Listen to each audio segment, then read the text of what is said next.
Hi, Lee Phillips again. I want to talk about something that a lot of people are saying, oh, you got to do this. And that is you have to set up the LLC and then make the LLC the beneficiary of your trust. And they're usually referring to this in the concept or the context, rather, of a land trust. Now, a land trust is just a revocable trust. It's like a baby living revocable trust that you use for estate planning, except it doesn't have all of the estate planning provisions in it usually. It's a trust created to hold real estate. There are half dozen, 8 states that actually have land trust laws.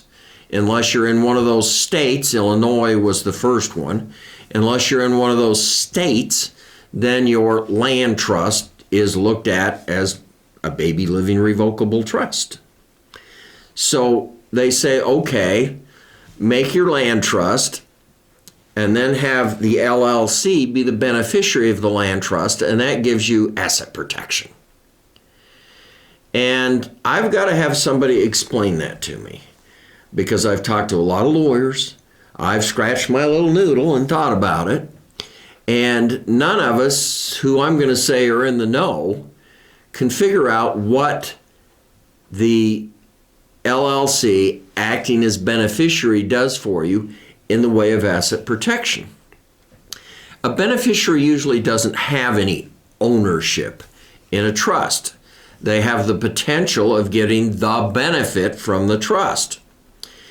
And if they're sued, then as long as the trust has what we call a spendthrift provision in it, and people make a big deal out of a spendthrift trust.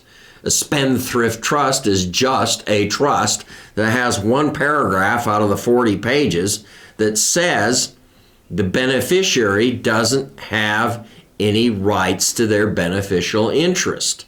Until they get their greedy little mitts on the money, they don't have an interest in it. They get divorced, it's not part of the divorce proceeding. That spendthrift provision is a critical part of your trust.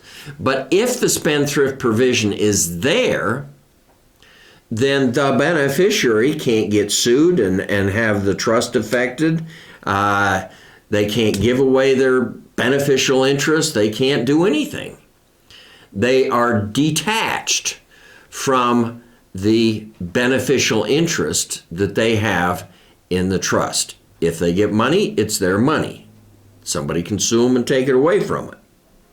But until they actually get the money, they have basically no interest in this trust.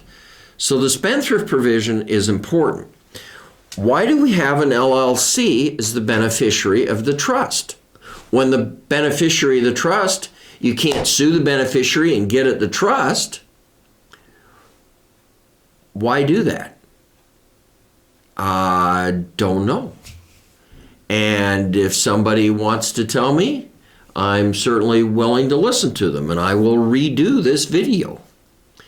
But as far as I can see, there is no benefit to having an LLC be the beneficiary of the living revocable trust. There's no asset protection benefit. Now don't forget to subscribe, okay? Because we keep putting these videos out and discussing different areas in the law. We do land trusts, we do living revocable trusts, we do LLCs, we do tax stuff, we do all sorts of stuff. And it's practical information that you need to know. I'm not trying to be a lawyer and speak legalese. I'm trying to be down to earth and talk everybody else's language. And sometimes that comes across a little. The lawyers raise their eyebrow at me and go, well, that's not quite right. Yeah, but you know what I'm saying, Mr. Lawyer. And everybody can understand what I just said.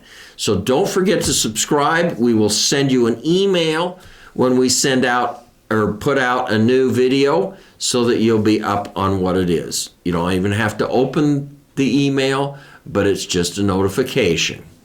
That means we got to have your email address.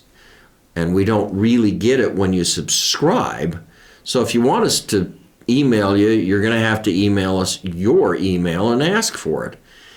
Email info, I-N-F-O, at legalees, legalees.com.